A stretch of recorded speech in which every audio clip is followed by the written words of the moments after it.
Assalamualaikum warahmatullahi wabarakatuh. Selamat pagi buat kalian semua yang saat ini yang masih stay di rumah ya, yang standby untuk siap memahami pelajaran-pelajaran yang pada hari ini akan didapat oleh kalian.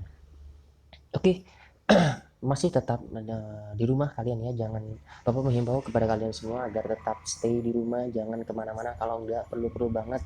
Ya Bapak yakin juga kalian juga sebagai siswa yang masih belum punya banyak urusan dengan urusan orang dewasa, maka tentunya kalian akan lebih banyak tentunya di rumah tentunya ya. Jangan sampai kalian berkeluyuran bermain ke warnet atau kemana yang nggak jelas ya. Bapak menghimbau kepada kalian semua untuk senantiasa di rumah ya. Ini adalah sesuai dengan anjuran atau himbauan dari pemerintah. Mari kita sama-sama ikuti anjuran yang dianjurkan oleh pemerintah, baik pemerintah pusat atau pemerintah daerah. Karena apa, kita ini saat ini situasinya sedang kondisional banget ya, sedang darurat bencana virus corona. Dan apa yang dikatakan oleh pemerintah, maka hendaknya kita mengikuti apa yang dianjurkan atau yang dihimbau oleh pemerintah. Kenapa? Itu semua demi kemaslahatan umum. Demi kemaslahatan umum, jangan egois sekali lagi ya. Kalian kalau nggak perlu-perlu banget, jangan keluar. Maka ikutilah apa yang dianjurkan oleh pemerintah. Itu demi kebaikan kita, demi kebaikan lingkungan kita, demi kebaikan semua orang yang ada di sekitar kita, khususnya dan terumumnya juga untuk seluruh masyarakat Indonesia. Itu untuk kebaikan masyarakat Indonesia. Ketika kita mengikuti anjuran dari pemerintah, maka secara tidak langsung kita sudah mentaatinya. Kita sudah secara tidak langsung kita sudah berkontribusi terhadap kebaikan bagi seluruh masyarakat di sekitar kita. Kalau misalkan disuruh pemerintah daerah seperti ini, kita ikutin. Berarti kita sudah berbuat baik juga kepada orang-orang di daerah tersebut. Kalau misalkan nasional disuruhnya demikian, maka kita ikutin. Dan kita sudah berkontribusi atau berbuat baik juga kepada orang lain di seluruh Indonesia. Kita sudah berkontribusi terhadap seluruh masyarakat Indonesia. Kita sudah berkontribusi terhadap bangsa. Gitu. Jadi maka dengan itu hendaklah kita ikuti apa yang dianjurkan oleh pemerintah. Jadi kalau kata pemerintah, diam 14 hari di rumah, jangan kemana-mana untuk siswa-siswi, belajar di rumah, ya jangan berkeluyuran, jangan main warnet, jangan keluar nggak jelas gitu. Maka ikutin, karena untuk kebaikan demi kita. Karena ini terjadi karena ya seperti kita bersama, karena adanya virus corona yang sudah merebak, yang sudah menjadi darurat bencana statusnya di negara kita. Maka dengan itu hendaknya mari kita sama-sama menjaga diri kita, menjaga kebersihan, menjaga kesehatan tubuh kita ya. Dalam waktu-waktu 14 hari ini, kenapa 14 hari ini adalah waktu masa-masa inkubasi virus tersebut ya, untuk menunjukkan gejalanya di kemudian hari. Makanya kalau misalkan dalam 14 hari nanti kita nggak ada gejala-gejala yang mencurigakan untuk kasus virus corona, maka kita bersyukur bahwa kita alhamdulillah tidak terdeteksi atau tidak terkena gitu. Dan kita berdoa juga semoga kita senantiasa dijaga oleh Allah Subhanahu wa taala, dijaga oleh Tuhan Maha Kuasa, senantiasa dilindungi agar terhindar dari segala musibah, penyakit, bala dan segala hal-hal yang buruk yang akan menimpa kita. Allah jauhkan dari diri kita, dan jauhkan juga dari dan dijauhkan juga bangsa, dan semoga dijauhkan juga untuk seluruh bangsa Indonesia segala bala musibah bencana penyakit ini semoga tidak menghampiri bangsa kita lagi, amin ya rabbal alamin. Oke, di kesempatan yang baik ini kalian silakan buka LKS di halaman 33 ya. Kita masuk bahasa Inggris ya. Ini bahasa Inggris halaman 33, bab 3 tepatnya, halaman 33, yaitu tentang personal recon and embracing moment ya. Jadi kalau kalian buka di LKS itu ada di halaman 33. Oke, sudah dipersiapkan semuanya. Siapkan juga alat tulisnya, pulpen, pensil. Jika kalian ingin menulis sesuatu yang tidak ada di LKS, maka kalian langsung menulis di buku tulis kalian. Kenapa? Karena mungkin nanti ada beberapa materi yang tidak ada di LKS, tapi ada di video ini. Jadi kalian bisa menulisnya secara ulang. Dan lagi-lagi apa juga yang menyampaikan, kalau kita menulis secara langsung dengan menggunakan tangan kita langsung, menulis dengan tulisan kita langsung, itu akan lebih mudah masuk ke dalam otak kita. Kita akan lebih mudah memahaminya, kita akan lebih mudah memahami apa yang kita tulis dibandingkan hanya membaca saja. Kenapa? Nggak tahu kenapa memang seperti itu. Jadi makanya jangan malas untuk menulis sesuatu hal yang kalian tidak tahu atau yang tidak paham di LKS. Kalau tidak ada di LKS, maka tulislah di buku tulis tersebut. Gitu. Karena itu akan menjadi ilmu tambahan buat kalian. Ya, karena nggak ada di LKS. Oke, kita masuk ke bab 3, chapter 3, personal recon. Nah, di sini personal recon is a text which retells an event or an experience in the past that the writer was personally involved in. The purpose of personal recon is to inform or to entertain readers.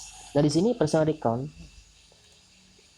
maksudnya adalah personal recon ini adalah sebuah teks ya yang menceritakan kembali. The text which retells menceritakan kembali. Ya, yang menceritakan kembali suatu peristiwa, an event or an experience, atau sebuah pengalaman in the past, di masa lalu, ya, that the writer, yang mana penulis tersebut, was personally involved in, yang secara personal atau secara pribadi terlibat di dalamnya. The purpose of personal recount is to inform or to entertain readers. Tujuan dari personal recount ini, ya, teks personal recount ini adalah untuk menginformasikan, to inform or to entertain, atau untuk menghibur pembaca. Nah, di sini tujuannya adalah ya, to inform or to retain, menginformasikan, dan menghibur. Nah, biasanya dalam teks personal recount ini adalah ada beberapa. Nah, ini nih, these are some forms of personal recount. Yang pertama adalah personal letters atau surat pribadi. Ya, personal letters, surat pribadi.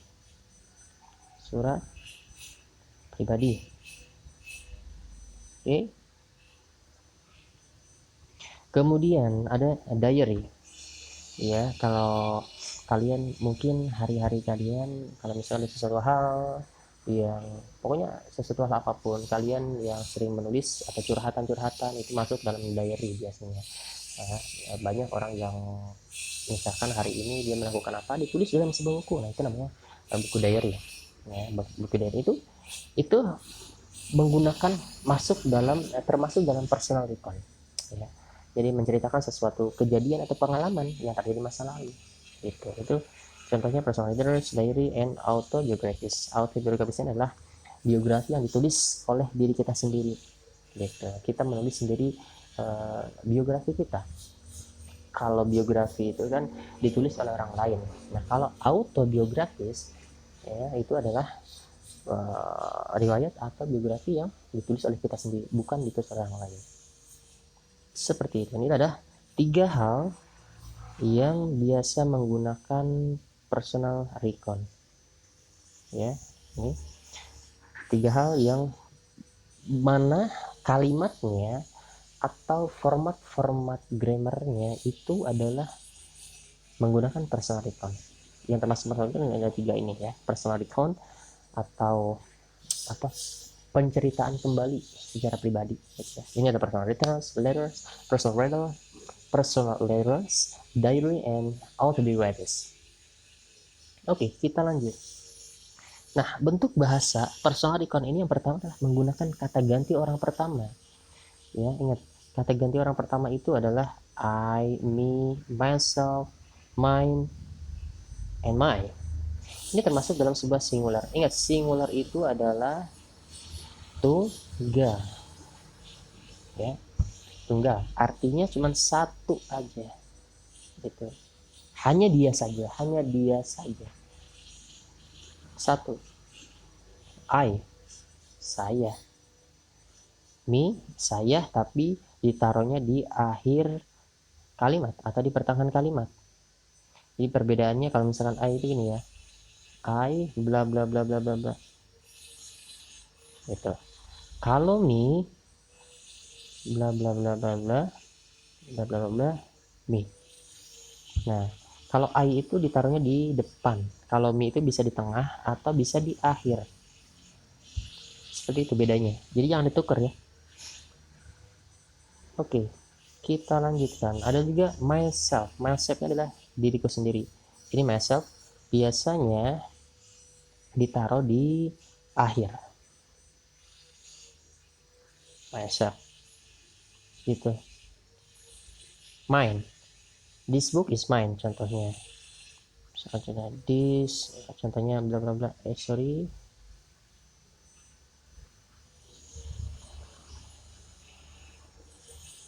Bla bla bla bla bla. Mine. Itu misalkan this book is mine. Buku ini adalah milikku. Mine artinya adalah milikku. My itu adalah kepunyaan. Misalkan my book, my pen, my computer, my bicycle, or my bag, gitu ya, dan sebagainya. Itu adalah kata singular atau yang disebut juga dengan kata tunggal. Satu, ya. Oke. Nah, yang kedua adalah menggunakan konektor waktu untuk menunjukkan sebelum itu kata ganti orang yang pertama dalam bentuk plural atau disebut juga dengan jamak, ya, artinya lebih dari satu, ya. We, kami, ya, ada kami. Us, kami juga. Bedanya apa we dengan us? We dan us itu, kalau we itu adalah ditaruh di depan, we bla bla bla bla bla bla bla bla. Nah, kalau yang us bla bla bla bla bla bla baru us, gitu. Artinya sama-sama kami. Ya, misalkan kalau yang contoh yang we go to school, ya, kami atau kita pergi ke sekolah. Kalau us itu contohnya misalkan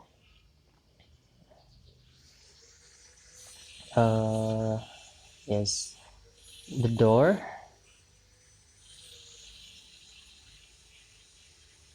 has opened by us, gitu. Atau jadi ini bentuk kata pasif, ya, kalimat pasif. Pintu itu ditutup oleh kami, gitu. Atau misalkan pesta itu dihadiri oleh kami, gitu. The party was attended by us, seperti itu. Pesta itu dihadiri oleh kami. Itu bedanya. Kalau we itu di awal kalimat, ya, us itu di akhir kalimat. Oke, ourselves. Ini myself itu di awal. Ini myself itu kan artinya sendiri, ya, hanya satu orang. Ourselves, kami, oleh diri kami, ya. Kalau ini artinya diriku. Kalau ourselves itu adalah diri kami, oleh kami, ya, oleh kami, diri kami, by ourselves. Misalkan kalimatnya ditaruh di kata ourselves ini ditaruh di kalimat di akhir kalimat, ya, ditaruh di akhir kalimat, seperti itu. Juga oursnya adalah milik kami. Kalau mine, milikku. Mine itu kan milikku. Ini kalau ours, milik kami.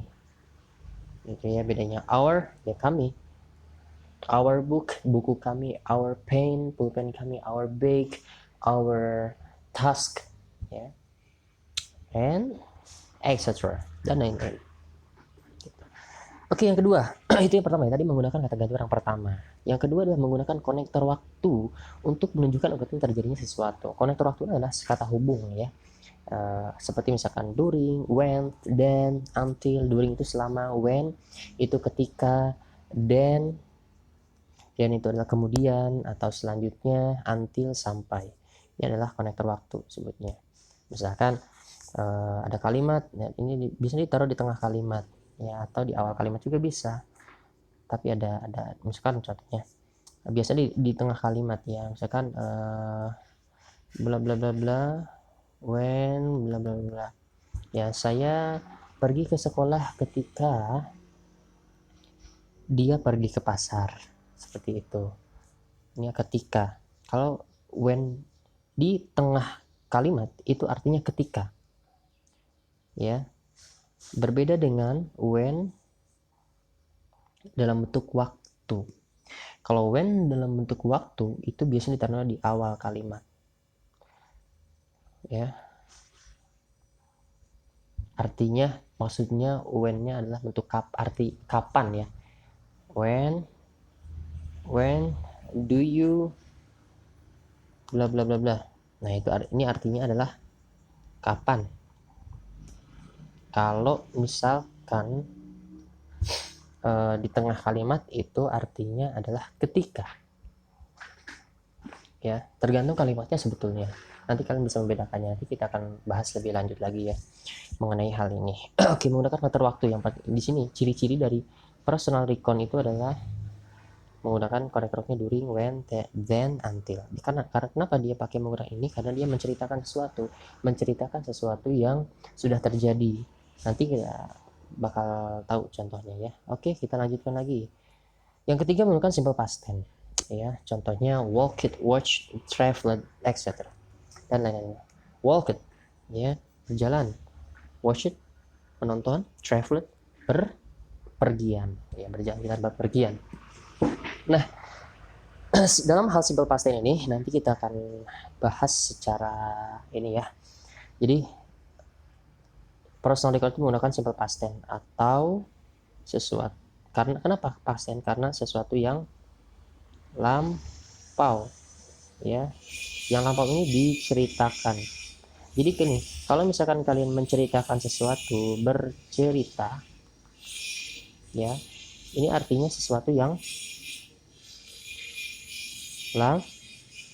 lalu atau lampau ya, yang lalu. Cerita itu lalu, masa lampau. Nah, kalau dalam sebuah bahasa Inggris ya, dalam kalimat bahasa Inggris itu tentang masa lalu atau masa lampau itu menggunakan past tense. Jadi kalau format waktu yang seperti yang sudah dijelaskan sebelumnya di pertemuan dalam kelas, jadi waktu itu ada 3 masa ya. Nah, ini masa sekarang. Masa sekarang ini masa lalu. Ini masa yang akan datang. Nah, dalam bahasa Inggris masa lalu itu disebut dengan past, yang sudah lewat, yang sudah lalu. Yang sekarang disebut dengan present, atau yang sekarang ya, present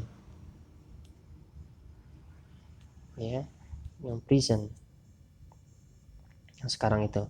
Kemudian yang akan datang disebut dengan future. Nah, kan kalian sudah pernah mendengar ya, ada yang namanya simple past tense, past present continuous tense dan sebagainya. Ada simple present tense, simple present continuous tense, simple present perfect tense, ada future tense, ada simple future tense, ada simple future continuous tense ya, dan sebagainya. Jadi inilah bentuk waktu. Jadi kalau kalian misalkan ya, kalian ingin bercerita tentang sesuatu, berarti kalian ketika ngomongnya itu, ketika berbicaranya harus pakai format past tense ya. Apa sih past tense itu nanti kita akan bahas. Nah, kalau kalian menceritakan sebuah tentang kebiasaan ya, akan ada kebiasaan. Kebiasaan apa? Misalkan saya biasa pergi ke sekolah setiap hari, saya mencuci baju setiap hari Senin misalkan, atau setiap minggu, atau setiap 3 hari sekali, setiap 4 kali sehari. Saya biasa makan setiap pagi, saya biasa sarapan setiap pagi, saya biasa makan malam jam 6 gitu. Saya makan siang setiap pukul 1. Nah, ada kata setiap ya. Kebiasaan itu ada kata setiap. Nah, kalau misalkan ada kalimat ya, pokoknya setiap ini adalah sebuah kebiasaan, atau yang kalau kalian berbicaranya tentang kebiasaan kalian, ya kalian ngapain aja sih, misalkan setiap hari ini gitu kan, setiap every, jadi bahasa Inggris itu kan setiap itu every morning, every day, every night, itu kalian ngomongnya harus pakai simple present tense ya, bukan past tense. Ini bukan past tense. Kenapa? Karena bukan menceritakan masa lalu, tapi menceritakan sesuatu atau tentang kebiasaan. Itu pakainya present tense. Nah, kalau future tense itu adalah masa yang akan datang. Jadi, kata kuncinya adalah akan. Ya, kalau kalian misalkan mau pergi kemana besok, ya artinya gini. Kalau akan itu kan berarti besok, bisa 2 hari yang akan datang, bisa 3 hari yang akan datang, bisa 1 minggu yang akan datang, atau bisa 1 bulan yang akan datang, atau bahkan 1 tahun yang akan datang. Itu pakainya future tense. Kalian ngomongnya harus pakai rumus future tense, bukan present atau bukan past tense juga, harusnya future tense. Misalkan, nah karena dia akan berarti kata kuncinya adalah will. I will go to school tomorrow. Saya akan pergi ke sekolah besok. I will go to mall tomorrow. Saya akan pergi ke mall besok. I will go to Jakarta next year. Saya akan pergi ke Jakarta tahun selanjutnya.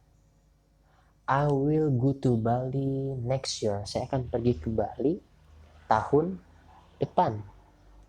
I will go to Kalimantan 3 months later.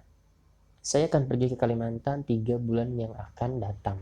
Nah, sesuatu yang akan ini atau yang belum tercapai tapi kalian akan melakukan itu, maka itu disebut dengan future tense, dengan masa-masa future, masa akan datang. Dan kalian kalau ngomongnya, kalau misalkan mau kemana, saya mau ke sini, itu pakainya future tense, harus ada kata will atau akan gitu. Nah, kalau menceritakan masa lalu past tense, ya menceritakan sesuatu yang sekarang yang sedang berlangsung. Misalkan, oh saya sedang belajar hari ini, saya sedang makan hari ini, saya biasanya belajar jam 6, saya biasa sholat subuh misalkan jam sekian, saya biasa bangun pagi jam sekian, dan setiap kebiasaan-kebiasaan yang lainnya itu kalian pakainya adalah rumusnya present tense. Itu kuncinya ya. Lalu bagaimana cara mengucapkannya? Kalian harus hafal rumus-rumusnya ini, kalian harus hafal rumus-rumusnya gitu. Makanya perlahan-lahan kalian coba pahami dulu waktunya seperti ini. Kan sudah paham nih, sudah dikasih tahu ya, ada 3 waktu yang berbeda: masa lalu, masa sekarang, dan masa yang akan datang. Dan ini beda-beda rumusnya, jadi kalian harus hafal. Caranya, kalian kalau misalnya mau hafal, tulis di kertas ya. Tulis di kertas rumusnya, tempelkan di tembok ya, di tembok kamar kalian atau di lemari baju kalian. Kenapa? Karena ketika kalian membuka baju, misalkan mau pakai baju, kalian tahu di situ ada rumus ya, ada rumus di ininya, apa namanya, ada rumus di pintu lemarinya. Mau nggak mau kamu harus baca gitu kan, mau nggak mau kamu bakal baca itu tulisan kamu sendiri rumusnya. Nanti lambat laun akan hafal dengan sendirinya. Coba saja ya. Bisa ditempelkan di lemari atau di tembok deket samping tempat tidur kalian. Jadi kalau mau tidur kalian bisa lihat, oh ini rumusnya gini, rumusnya gini. Kalian akan hafal dijamin. Kenapa? Karena sering melihat sesuatu yang sering kita lihat itu bakal kita hafal, bener gak? Nah seperti itu juga dengan tulisan kita, atau sesuatu yang kita tulis, yang sesuatu yang kita lihat yang lainnya pun kita akan hafal dengan sendirinya nantinya tanpa melihat lagi, akan hafal, bahkan akan paham. Tidak hanya hafal tapi akan paham. Hafal dengan paham itu beda. Hafal itu belum tentu, ya belum tentu orang itu paham. Orang bisa hafal tapi belum tentu paham apa yang dihafalnya. Tapi kalau orang yang paham itu dia sudah pasti hafal, ya paham gitu ya. Kalau lebih baik yang mana, hafal atau paham? Ayo kira-kira yang mana? Ayo yang mana kira-kira? Ya jadi kalian kalau seperti itu pasti akan paham ya. Kalau misalkan kalian coba trik seperti itu, misalkan kalian tulis rumusnya dari rumus ini, rumus 1, rumus ini, tulis rumus semuanya, tempelkan di lemari kalian ya, kertasnya tempelkan di mana. Jadi setiap kalian mau pakai baju, kalian baca, kalian lihat terus, pasti dijamin bakal hafal ya, seperti itu. Oke, kita masuk ke bentuk bahasa personal recon yang selanjutnya adalah bagian nomor 4, urutan kronologi. Nah, biasanya ada kata next, later, finally. Next ini adalah selanjutnya, later, kemudian finally, akhirnya ya, akhirnya dan sebagainya. Ini biasanya nanti itu masuk dalam urutan kronologi. Oke, kita lanjutkan. Nah, dalam struktur personal recon ini ada 3 hal. Yang pertama adalah orientation, yang kedua events, yang ketiga hari orientation. Kalian bisa lihat di LKS di Structure of Personal Recon. Ya, orientation adalah sebuah pengaturan adegan. Ya, ada di situ dijelaskan dalam, jadi gini. Jadi struktur personal recon ini adalah bentuknya adalah berupa kalimat paragraf. Ya, bisa terdiri dari 3 paragraf atau 4 paragraf, tergantung kalian mau bikinnya berapa paragraf. Jadi pembahasan ini tuh menceritakan sebuah tentang cerita ya. Jadi jangan bingung ya, kita ini sedang membahas sebuah paragraf cerita siapa? Cerita kita pribadi. Nah, kalau kita sedang menceritakan sesuatu berarti di situ dijelaskan waktunya kapan, ya kan, di mana, siapa, kemudian juga kenapa bisa terjadi, itu dijelaskan dalam sebuah paragraf tersebut. Tuh. Nah, jadi dalam struktur paragraf cerita ini, ya cerita pribadi kalian ini ada 3. Yang pertama orientation, events, reorientation. Orientation itu mengatur adegan, yaitu waktu, tentang tempat, suasana, dan pengenalan karakter. Jadi saya jelasin, jadi di paragraf pertama biasanya itu menjelaskan tentang waktu. Ya, kapan itu terjadinya, tempatnya di mana, suasananya bagaimana, dan pengenalan karakternya seperti apa. Pengenalan karakternya misalkan ya diri kamu sendiri gitu ya, atau ya diri kamu sendiri, karakternya ketika situasi tersebut terjadi seperti apa, itu dijelaskan dalam paragraf yang pertama biasanya ya. Itu yang kedua ya, ada events atau serangkaian acara. Nah, ini dijelaskan secara terperinci ya, serangkaian kegiatan atau acara. Ada apa saja sih di paragraf itu? Dijelaskan secara rinci dari lanjutan dari paragraf yang pertama. Ya, di sini sudah mulai terjadi kejadian. Ya, sudah mulai terjadi kejadian. Intinya di sini ya, di events. Di bagian events biasanya di paragraf kedua ya, yang jelasin ya. Selanjutnya dari orientation atau komentar pribadi tentang acara atau apa yang terjadi pada akhirnya. Jadi biasanya ditutup dengan pendapat kalian. Kalau misalkan kejadian itu ada kejadian pada diri kalian, kemudian kalian tulis tuh misalkan waktunya, kan di orientation ini kan ada di sini, kemudian ditulis kininya, eventnya, acaranya atau apa sih yang terjadi saat itu. Kemudian kalian tulis juga komentar pribadi kalian tentang sesuatu yang terjadi pada saat itu. Jadi struktur ya, ketiga struktur ini adalah struktur personal recon. Jadi kalian harus mengetahui mana bagian yang termasuk orientation, mana yang bagian events, mana juga yang bagian reorientation. ya. Nanti kalian bakal tahu. Oke, next. Nah, kita masuk ke dalam contoh ya. Kita masuk dalam contoh. A bad experience. Oke, kita baca ya. I had experience when I shopped in one of stores in my city. It was really impressive.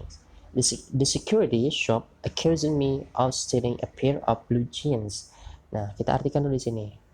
Nah, ini saya memiliki pengalaman ya. I had experience when I shopped in one of the stores in my city. Ketika saya berbelanja di salah satu toko di kota saya. It was really embarrassing. Ini benar-benar memalukan. The security shop accused me of stealing a pair of blue jeans. Toko keamanan menuduh saya mencuri celana jeans biru. Nah, ini adalah dikenalin sama dia. Saya punya pengalaman nih, gitu kan, ketika saya belanja di salah satu toko kota saya. Dan ini benar-benar memalukan, gitu. Ini adalah disebut dengan bagian yang ini ya. Orientation. Paragraf ini adalah termasuk dalam paragraf orientation atau pengenalan. Siapa saya? Itu berarti dia yang dijelaskan. Di mana? In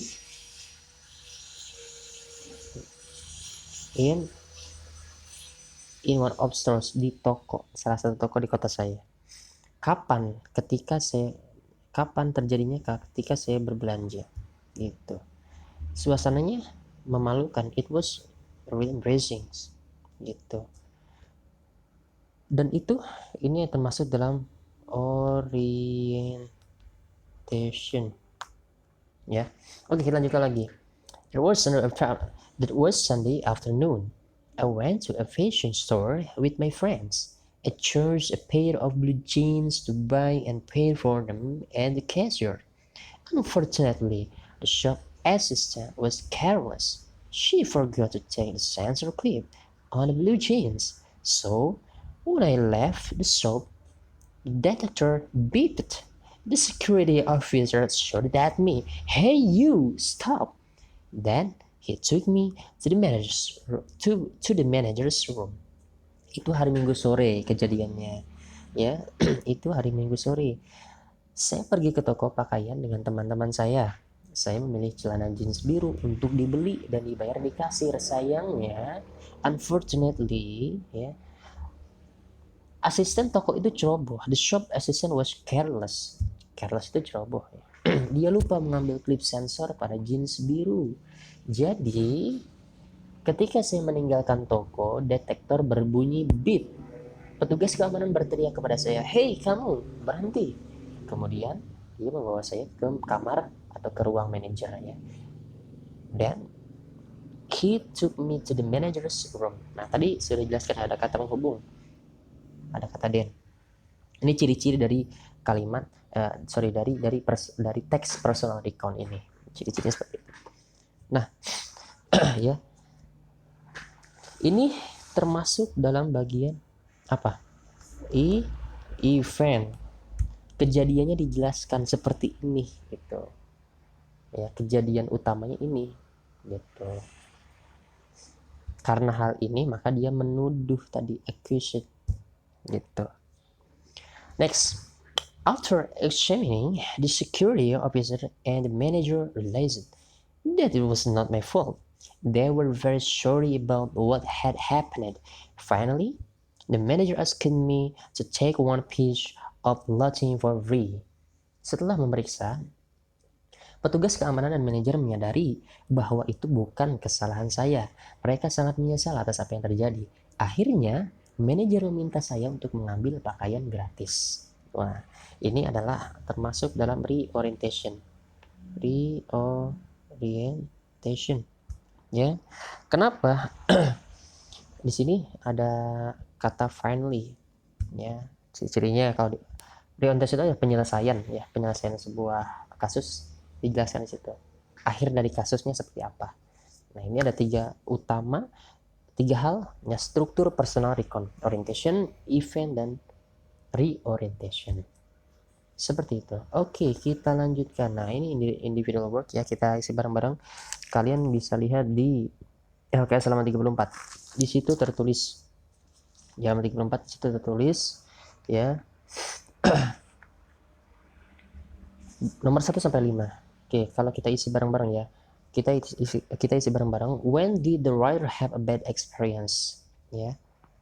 Kapan penulis memiliki pengalaman yang buruk?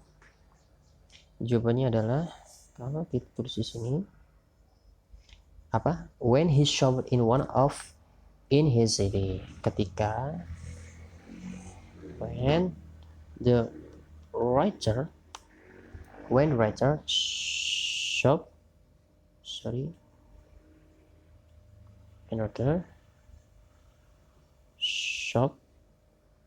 in one of in his city. Ini sorry ya, kepotong-potong tapi itu sambungannya. Oke, nomor 2. Where did Walter go with his or her friends? Di mana penulis kemana penulis pergi bersama temannya? Kemana? The writer go with his or her friends in the fashion store. In the fashion store. Ya, ada di atasnya. Number 3. What did the writer choose to buy? Apa yang penulis pilih untuk dibeli? Apa jawabannya? Iya, betul. The writer chose a pair of blue jeans. Ya, di paragraf kedua. Ya, di paragraf kedua disebutkan the writer, sorry ya disingkat ya. Chose. Ini ya, chose-nya O1. Kalau O2 ini nih verb 1. Kenapa verb 1? Karena dia dalam bentuk pertanyaan, makanya dia verb 1. Ini di dalam kalimat itu verb 2. Jadi verb 1, verb 2, verb 3-nya itu adalah chosen. Chosen. Itu bedanya. Tadi the writer choose a pair of blue jeans. Seperti itu ya. Number 4. The security officer shouted at me. Paragraph 2. What does the italicate of paper 2? Ini tidak ini maksudnya yang mi-nya ini ya. Ini belum di garis miringkan. Apa yang maksudnya apa yang di garis miring ini? Katam ini siapa? The writer. That's right. The writer. That's number 5. What did the manager do to the writer? Apa yang dilakukan manager kepada penulis? Ya, dia menyatakan ya, it was not my fault, and they were very sorry about what happened. Ya, jawabannya seperti itu ya. Dia meminta maaf. Dia sangat minta maaf terhadap apa yang telah terjadi. They were very sorry about what had happened. Jadi kalau kita lihat yang ini ya. Nah, ini dia jawabannya. Apa yang dilakukan manajer ini? Dia menyadari itu bukan kesalahannya dan mereka sangat meminta maaf terhadap apa yang terjadi. What had happened. Coba nomor 3. Oke, nomor 5 ya. Oke, next. Kita translatekan kata-kata ini dalam bahasa Indonesia. Fault itu artinya adalah kesalahan. Careless, ceroboh. Security officer, petugas keamanan. Embarrassing, memalukan. Stealing, mencuri. Shouted, berteriak. Unfortunately, sayangnya. Clothing, pakaian. pakaian. Sensor clip, clip sensor, realized, menyadari. Ya, oke, next. Nah, contoh lagi di sini, camping. Oke, kita baca bareng-bareng ya. Kalian bisa lihat di LKS nih ya. Last weekend, my friends and I went camping. We reached the camping ground after we walked for about 1.5 hours from the parking lot. We built a camp next to a small river. It was getting darker and colder, so we built a campfire. The next day, we spent our time observing plantation and insects while the girls were preparing meals. In the afternoon, we went to the river and caught some fish for supper. At night, we held a campfire. We sang, danced, read poetry, played magic tricks, and even some of us performed a stand-up comedy. On Monday, we packed our bags and got ready to go home. Oke, kita artikan satu-satu ya. Warga pertama, akhir pekan lalu saya dan teman-teman pergi berkemah. Kami mencapai tempat berkemah setelah kami berjalan sekitar 1,5 jam dari tempat parkir. Kami membangun camp di sebelah sungai kecil. It was getting darker ya. Pada saat itu semakin gelap dan dingin. Jadi we build a campfire. Jadi kami membangun api unggun atau membuat api unggun ya. Campfire itu api unggun. Nah, ini adalah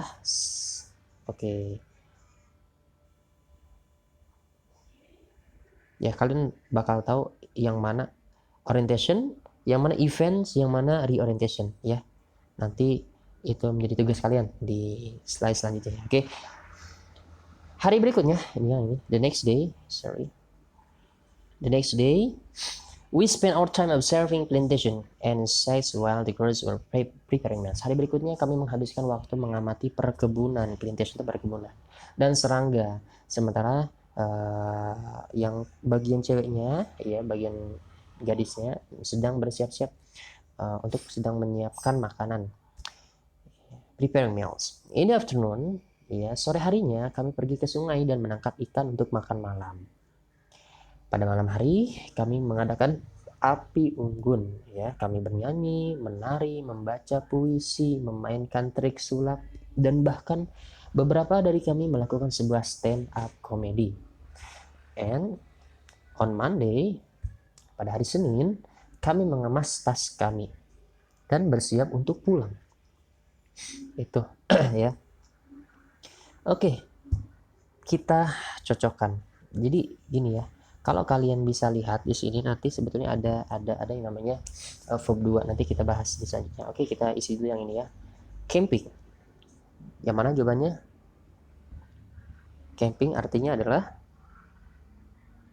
living in a tent. Living in a tent. Yang C. Living in a tent, extra on a holiday or vacation. Yes. Next, parking lot. Parking lot is D.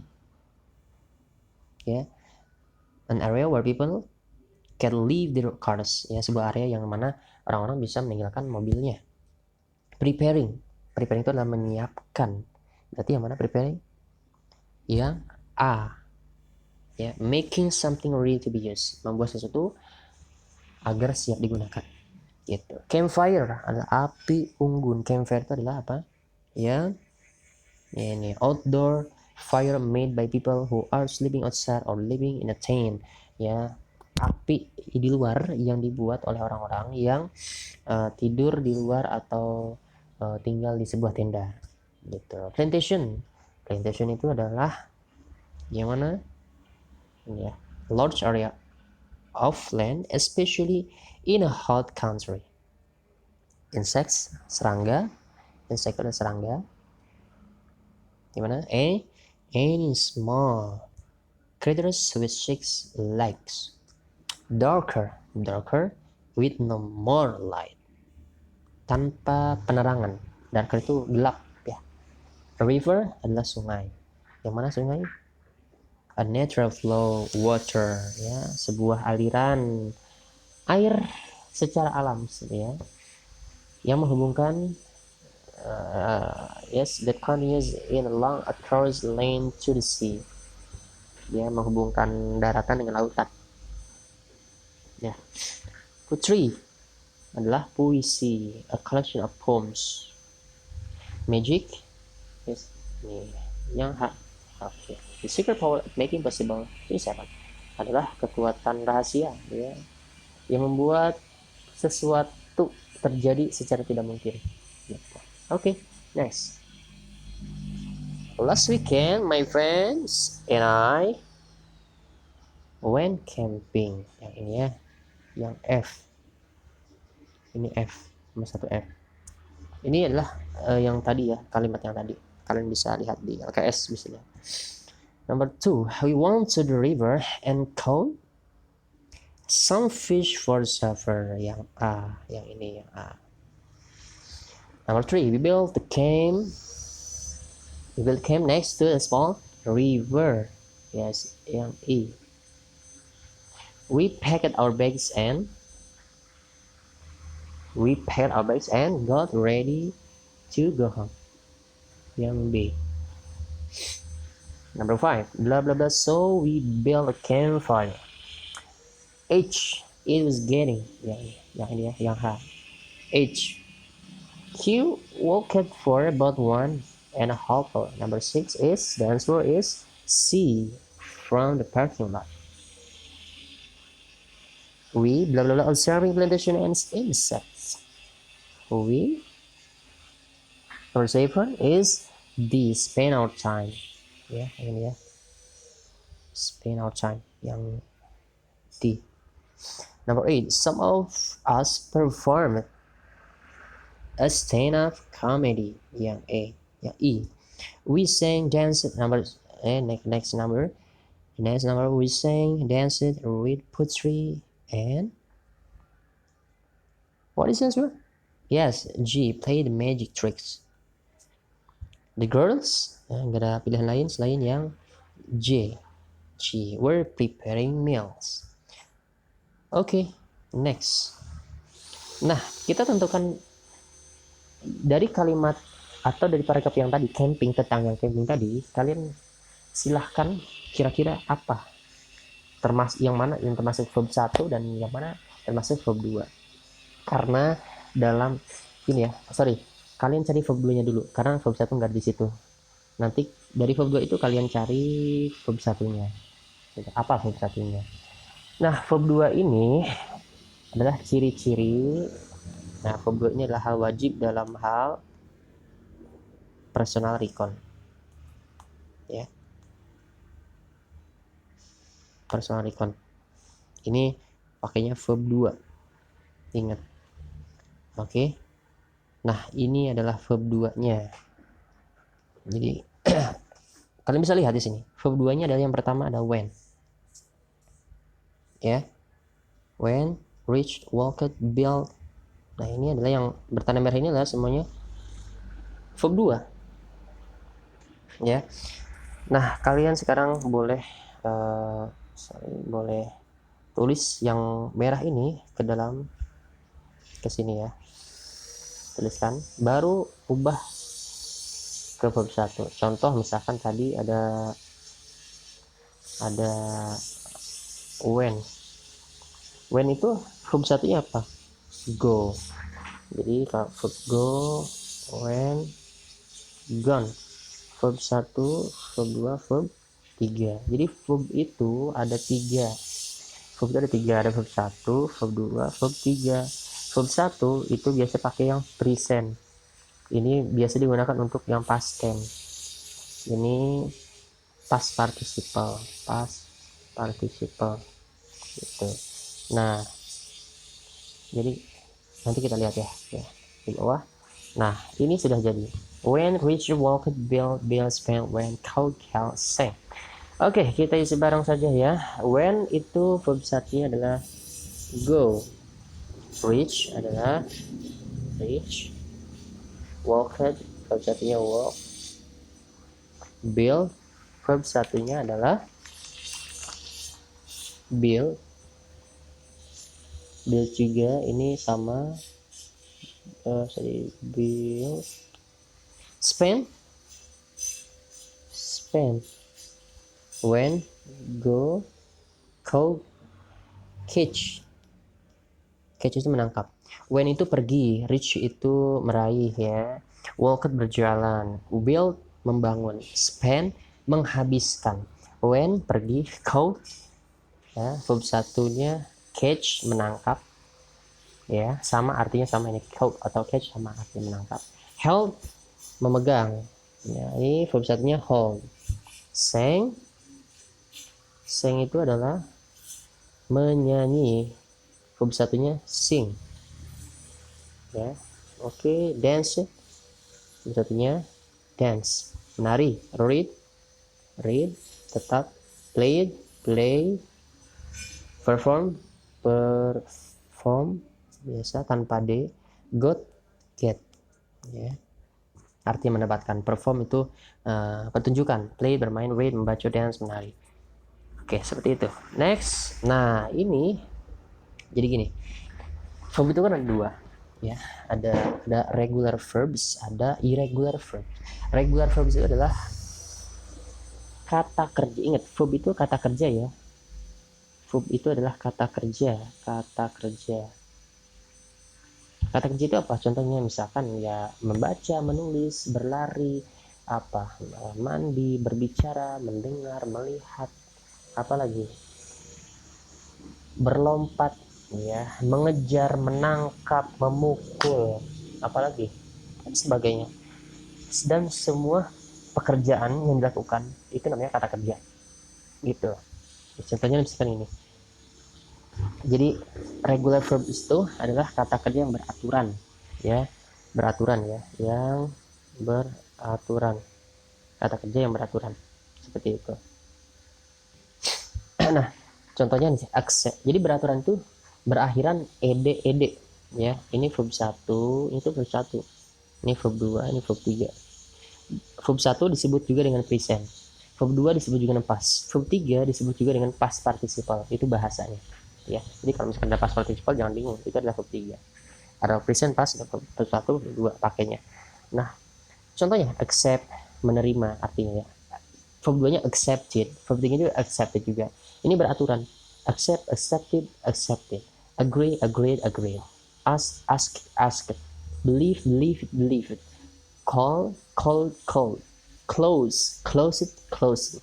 Decide, decided, decided. Dan seterusnya. Ini beraturan. Coba kalian memperhatikan. Ini berakhiran ed semua. Ya. Help, helped, helped. Invite, invited, invited. Gitu. Artinya sama. Gitu. Ini disebut dengan regular verbs yang berakhiran ed. Kalau sesuatu yang berakhiran ed, berarti verb satunya enggak berakhiran ed. Jadi ed-nya dihapus atau huruf d-nya dihapus. Kayak tadi contoh misalkan walk it. Tadi kan ada walk it ya. Jadi verb satunya yang berakhir, verb satu dari yang berakhiran ini dihapus deh ya. Ada kata walk it ya. Nah, ini dihapus. Jadinya walk. Ini verb satunya gitu. Jadi kalau menentukan verb 1 dari verb 2 yang berakhiran itu lebih mudah. Ya, tinggal dihapus aja d-nya atau kata d-nya dihapus. Jadi verb satunya gitu. Nah, sementara irregular verbs itu adalah kata yang tidak beraturan atau yang berbeda-beda setiap kata. Verb 1-nya sampai verb 2 sampai verb 3-nya juga beda-beda. Contohnya, di sini kalian bisa lihat swim, swam, swam. Artinya berenang. Ya, ini verb 1, verb 2, verb 3. Beda-beda ya. Nah, inilah disebut dengan irregular verbs atau kata kerja yang tidak beraturan. Teach, taught, mengajar. Buy, bought, membeli. Speak, spoken, berbicara. Do, did, done, melakukan. Sell, sold, berjualan. Wear, wore, worn, berpakaian. Read, membaca. Ya, di sini ada yang sama. Verb 1 sampai verb 3 sama ada. Tapi itu termasuk dalam irregular verbs. Ya. Hear, heard, mendengar. Eat, ate, eaten. Makan. Run, ran, berlari. Put, meletakkan. Go, went, gone, pergi. Cut, memotong. Fall, fallen, jatuh, drink, drank, drunk, meminum atau minum, fly, flew, flown, terbang, choose, chose, chosen, memilih. Nah, ini adalah kata-kata yang tidak beraturan. Yang perlu kalian hafal sebetulnya yang kata yang ini, irregular verbs ini ya. Kenapa? Kalian kalau sudah hafal ini atau sudah paham ya, seenggaknya kalian tahu gitu lah. Tahu katanya itu akan lebih mudah nanti dalam sebuah menyusun sebuah kalimat. Kalau yang tadi kan berakhiran ed itu cuma tambahkan ed sama d saja gitu ya. Jadi nggak terlalu sulit. Kalau ini agak sulit, jadi kalian harus bisa memahami dan kalau bisa dihafalkan. Seperti itu. Nah, ini ada tugas mandiri, individual task ya. Dari yang ini ya, dari yang sini. Nah, dari kalimat ini, dari ini ya. Dari paragraf ini kalian tentukan mana orientationnya, mana eventsnya, dan mana reorientation. Dan ini dikumpulkan ketika masuk sekolah nanti ya, kalian tentukan. Jadi contohnya misalkan ini orientasinya mana, ditulis ini kalimatnya atau paragrafnya ditulis di sini ya, yang mana eventsnya mana, ini mana, ditulis seperti itu. Oke, itu tugasnya. Nah, ini ada catatan sebetulnya ya, ada rumus simple past tense. Simple past tense itu ada kalimat verbal, ada kalimat non verbal ya. Sebelum simple past tense itu kalimat verbalnya rumusnya verb 2, ingat subject plus verb 2 ya. Negatifnya tambahkan did not, tapi ini bukan verb 2 lagi, jadi verb 1 berubah ya. Kalau kalimat negatif itu berubah jadi verb 1. Kalimat tanyanya did subject verb 1. Jadi yang pakai verb 2 itu ada kalimat positif ya, yang tidak pakai not atau yang tidak bukan kalimat tanya. Kalau kalimat tanya berubah dari verb 1 jadi tadinya verb 2 jadi verb 1. Contohnya I walked. Contohnya misalkan I walked. Ini kalimat positif ya. Subjek ini kan subjek. Subjek itu ada berapa? Subjek itu kan I, we, they, you, she, he, it. Nah, ini disebut dengan subjek. Itu ya. Oke, kita kembali lagi. Contohnya I walked. Itu positif. Negatifnya I did not walk. I did not walk. Nah, pakai verb 1. Enggak pakai ed lagi. Ya, karena dia pakai not. Jadi sudah terhapus. Sementara kalimat tanyanya berarti di sini ya.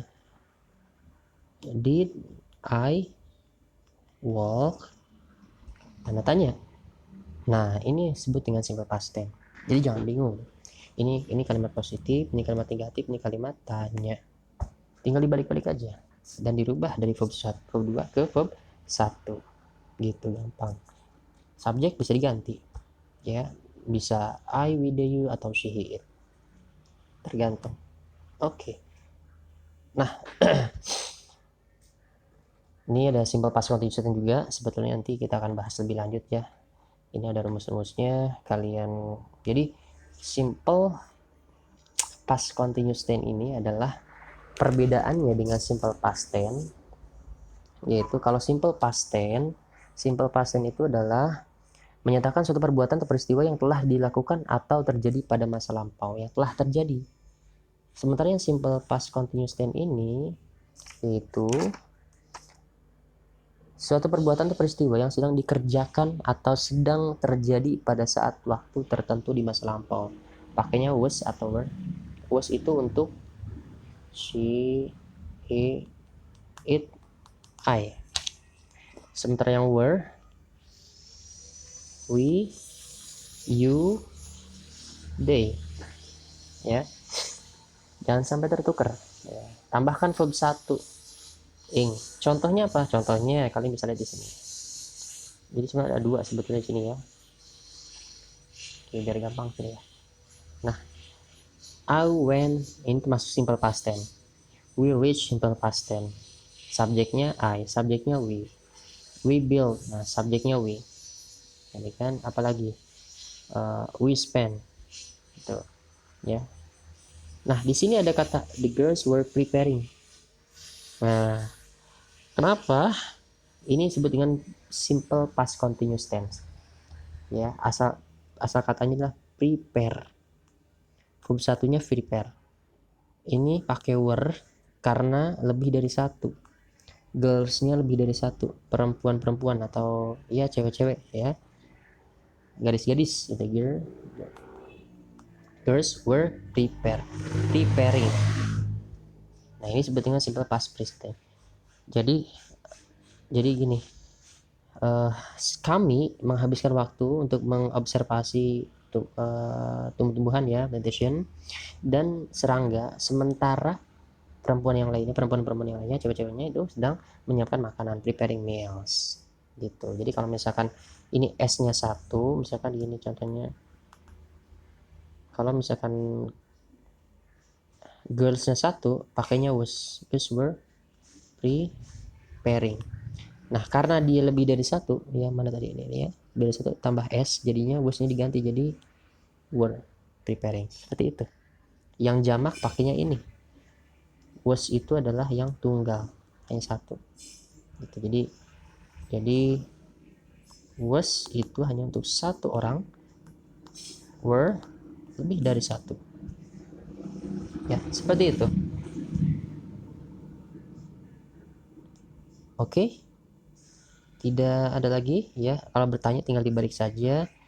Jadi kalau misalkan tadi kalau bertanya, contohnya ya tadi yang girls were preparing, berarti kalau misalkan kalimat negatifnya girls were not ya preparing.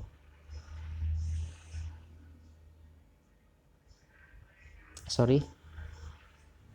Ini ya. Oh, yang ini ya. Oke ya. Girls were not preparing. Itu. Kalau yang bertanya berarti were girls preparing, tanda tanya gitu ya. Seperti itu. Nah, dalam kalimat past tense juga ada yang disebut dengan kalimat nominal. Jadi kalimat nominal itu misalkan tadi contohnya it was embarrassing. Itu sangat memalukan. Embarrassing. It was embarrassing. Asal katanya kalau yang sekarangnya disebut dengan it is embarrassing. Itu memalukan, embarrassing. Is embarrassing. Nah, karena dicerita pakainya was. Is-nya dirubah jadi was. Gitu. It was embarrassing. Ini bisa disebut juga dengan tadi artinya ya, atau dulu. Tadi memalukan atau dulu memalukan. Seperti itu perbedaannya. Jadi kata is itu masa sekarangnya is, masa lampaunya